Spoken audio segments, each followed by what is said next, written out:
Why do I not have spark?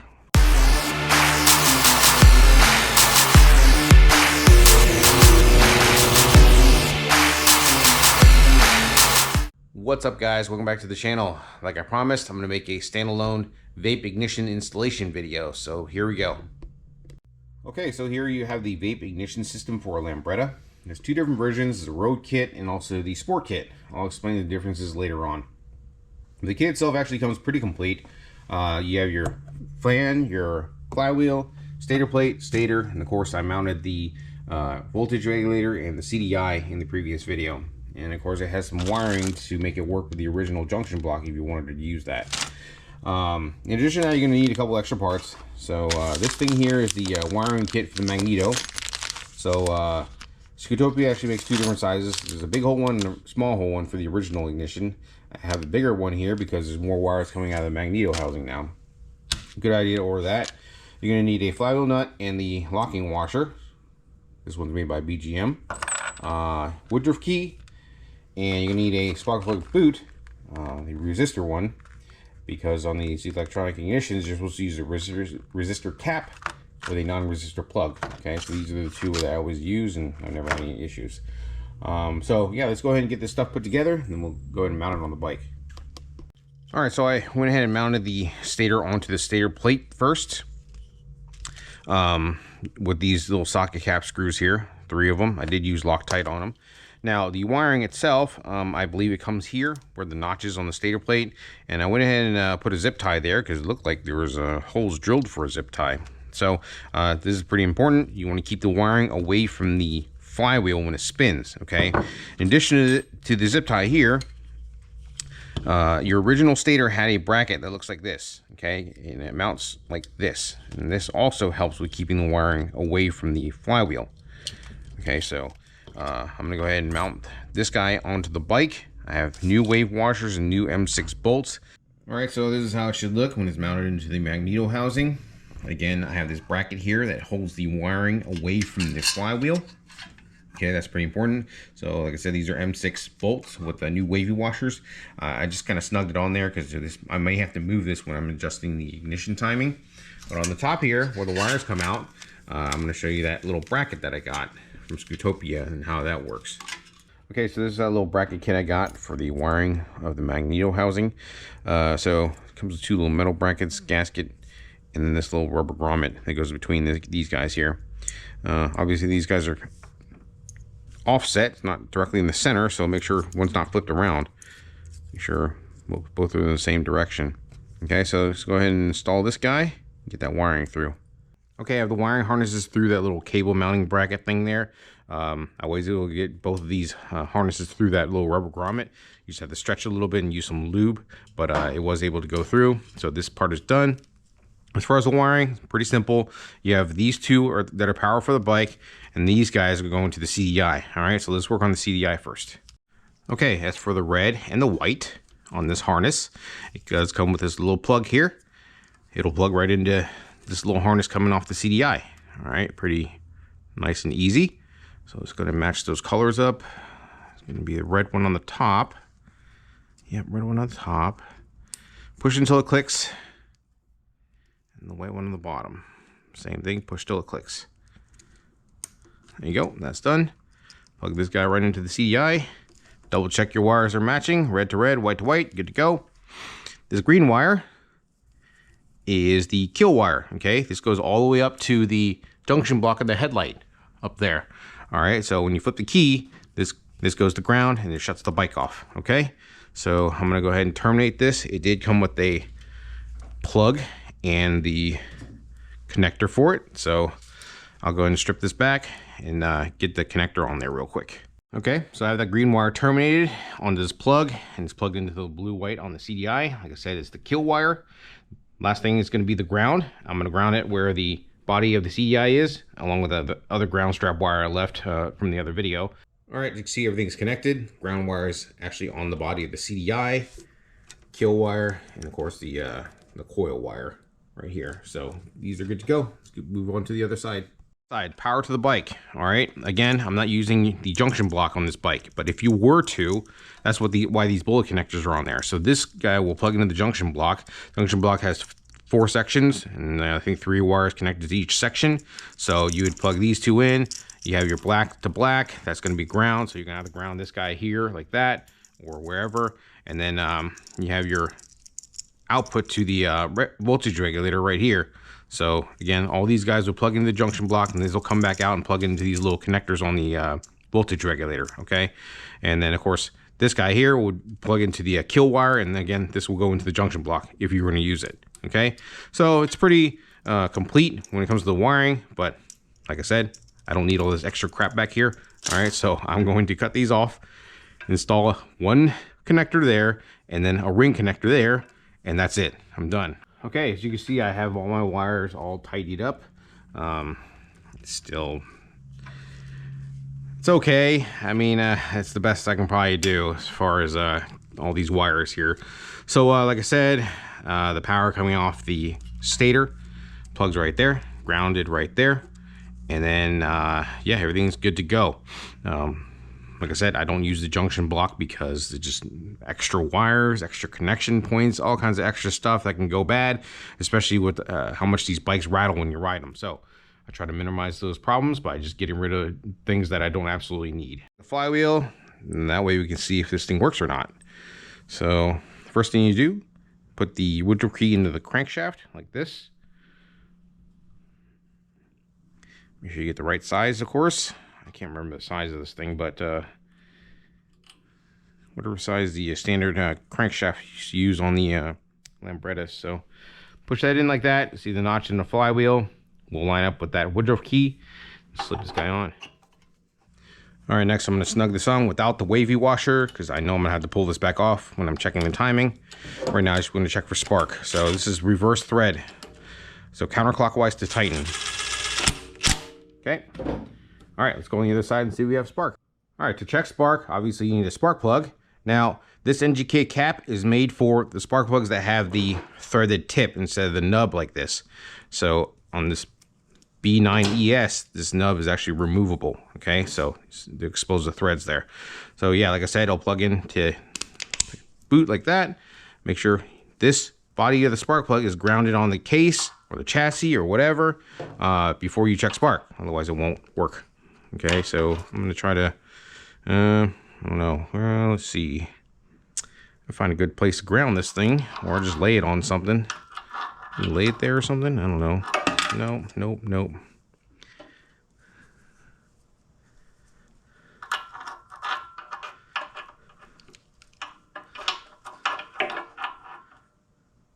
Maybe that's good enough. All right, so I'm gonna go ahead and crank the motor over and we'll see if it sparks.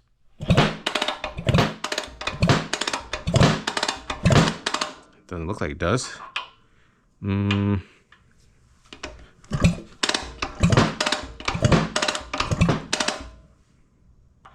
If it does, I can't see it. Let me check.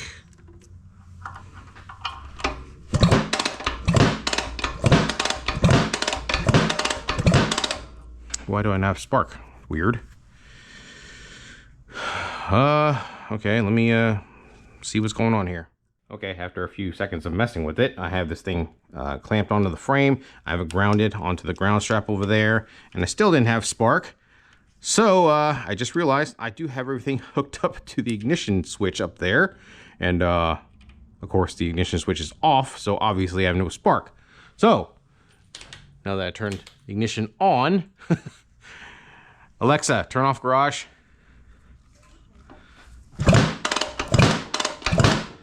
There's the spark. All right, we're good to go. Okay, at the beginning of the video, I did mention there are 2 different SIP ignition systems, vape kits, okay? The first one is going to be your road kit, okay? This is a static ignition system, so if you set it to fire at minus 17 degrees before top dead center, it's going to stay that way no matter what RPM you rev the motor to, okay? So this is the nice and easy kit.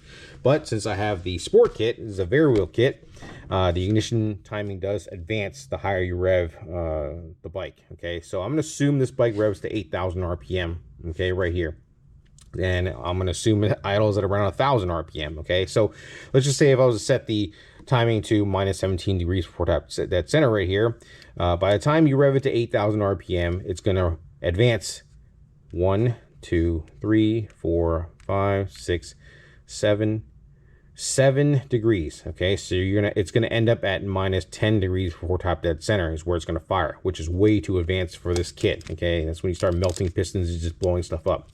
So what you want to do is add. Okay, since it's gonna end up at 10, you want to add. So 17 degrees, you're gonna have to add 7 degrees to 17, which is gonna be 24 degrees. Yes, so you set it 24 degrees at 1000 RPM. By the time it gets to 8000, it'll be right at minus 17 degrees before top dead center is when it's going to fire. That's when it's supposed to be set up. Okay, so pay attention to that. I've known people to just not realize what the differences are between the two ignition systems, and they went and melted their pistons, and that obviously you don't want that. So like I said, for this kit, I'm going to set it at minus 24 degrees before top dead center, and by the time it gets to 8,000 RPM in the rev range, it'll be right at minus 17 degrees before top dead center, which is what BGM tells you to set your ignition timing to for this kit. Okay, minus 17 degrees. All right, so yeah, let's go ahead and get the buzz wangle set up, and we'll find the two ignition points and go from there. I'm gonna go ahead and mount the flywheel onto, the fan onto the flywheel. These little screws are gonna be torqued down to 12 to 14 Newton meters. Okay, so obviously when you go and tighten these down, it's gonna move. So I did put the nut back on. I have this breaker bar here to hold it in place while I tighten those screws. Hopefully I can do it like that, but I might need an extension.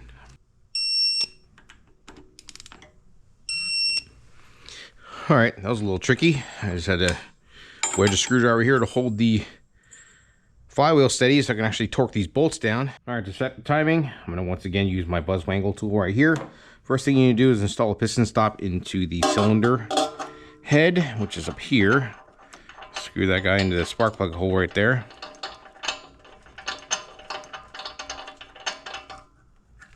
Okay, spin this guy counterclockwise until it stops on the piston stop. Then you screw this tool into the actual flywheel. Okay, do it about as even as you can, and then tighten the center bolt so it doesn't move. All right, so I had to remove the flywheel nut to screw this guy in, but when I screw this guy in to lock it in place, and I use this locking bolt, it pushes the flywheel back out. So I may need to go a little tighter so it doesn't back out as easy. I'm going to do this again. Okay, take that out. Screw this guy on.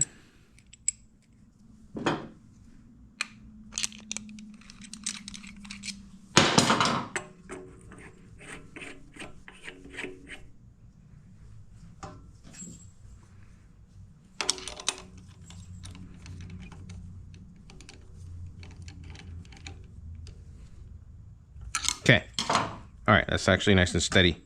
So like I said, piston stop in there, turn the flywheel counterclockwise till it stops, install this buzz wangle adapter thing into the flywheel, and then you can put the gauge on.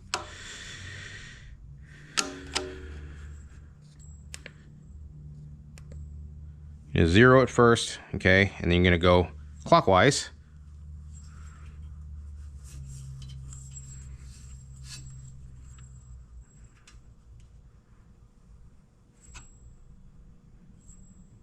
Till it stops.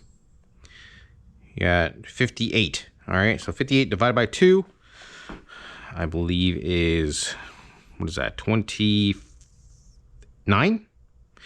So remove the piston stop and then rotate this clockwise more until it hits 29. That's top dead center, okay? So I have the piston stop removed. We're gonna rotate this clockwise until it hits 29 degrees, okay? Oh, too much. 29 degrees, okay? This is top dead center. That means the piston's all the way at the top of the stroke before it starts coming back down. All right, so from here, I'm gonna mark it. Since I have 2 marks in the case already, I'll just, hopefully these 2 spots are good enough to set it 24 degrees before top dead center, but we'll see in a second. So this is gonna be top dead center right here, TDC. Okay. Now I want to set it. I'm going to 0 it. Okay. And I'm going to back this up 24 degrees and put another mark.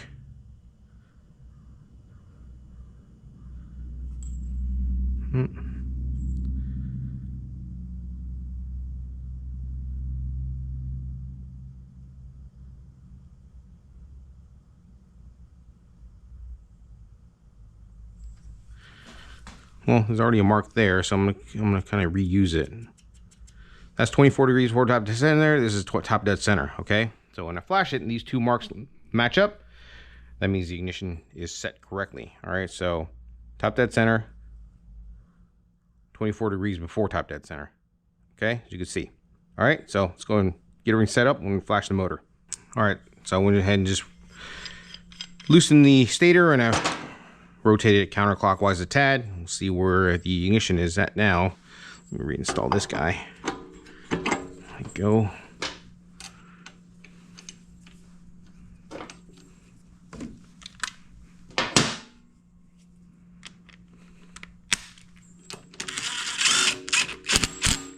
All right, one more time.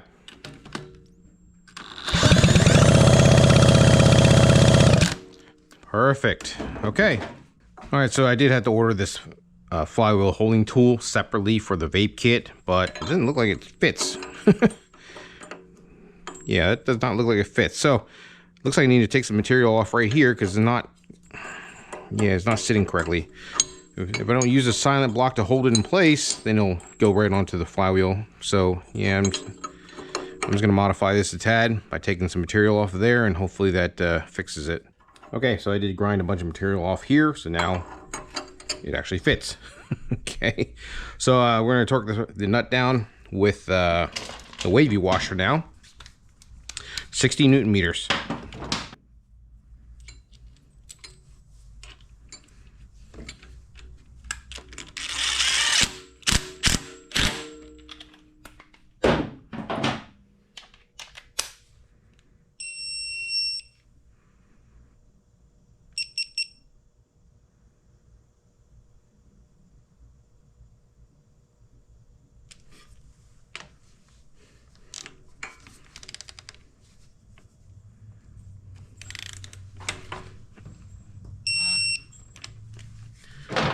Okay. All right, so recommended spark plug gap is supposed to be 0.45 to 0.55 millimeters, or 0.018 inches to 0.022 inches. So of course you want to get yourself a spark plug gapper, and it looks like it's like the smallest spot on this gapper is what the gap should be. So I'll go ahead and force the electrode back. So I just gapped it, so you should be good to go.